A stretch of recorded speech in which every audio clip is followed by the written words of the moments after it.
We're in a series that I'm calling Holiday Light. I think light is probably the most beautiful symbol for the holiday that we call Christmas. And I love the lights, whether it's the lights on Christmas tree or Advent candles or lights on people's houses or in department store windows.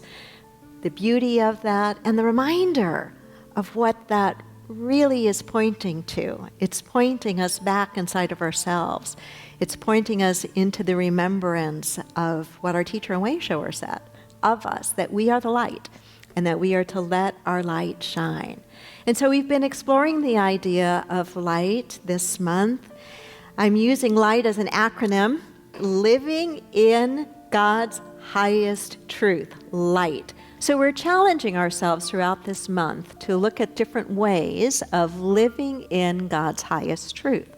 Last week, I shared with you the idea of the Christ light, and we talked quite a bit about Jesus and Jesus' teacher and way shower. Today, I want to talk about the idea of sharing, the idea of sharing our light. Think for a moment, contemplate this for a moment. Each of us is made in the image and after the likeness of God, by whatever name we call God. We're each made in the image and after the likeness of God. That is true of me, that is true of you. If you look at the people on either side of you, it's true of them. It's true of the person in front of you, behind you. It is even true of your ex, and all of them, if there's more than one. It's true. We are each made in the image and after the likeness of God. And when we think about God, one of the aspects of God is that God is a great giver. All we have to do is look around us at the opulence of the world in which we live in, the natural world. It is abundant, it is opulent. God is a giver. We are made in the image and after the likeness of all of the attributes of God, the attribute of love as well as the attribute of giving. And so giving is about sharing who and what we are, where and when and how it is needed.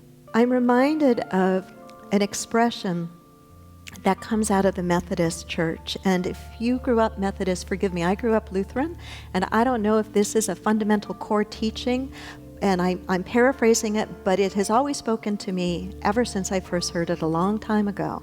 And it is the idea that we are to do all the good we can, in all the ways we can, for as many people as we can, for as long as we can. I'm captivated by that because it's so simple, isn't it? I mean, who can't remember that? That to me is one aspect of living inside God's highest truth, to be a person who comes from a heart of giving. So I said to you that I wanted to share some reminders, some practices with you about giving that don't have to do with money. They're not going to be things you have never heard of before, but they're things that I think you'll value remembering right now. And the first one is the gift of your presence. To give the gift of your presence. I give the gift of my presence. Say that with me. I give the gift of my presence. You are unique. And your way of being in the world, your way of loving, your way of seeing, your way of speaking, your way of touching, your way of helping is unique to you because you are unique. And so the gift of your presence is a unique gift. And there are times in your life that that gift can be the most important thing you could ever give and could be the most important thing another person ever receives.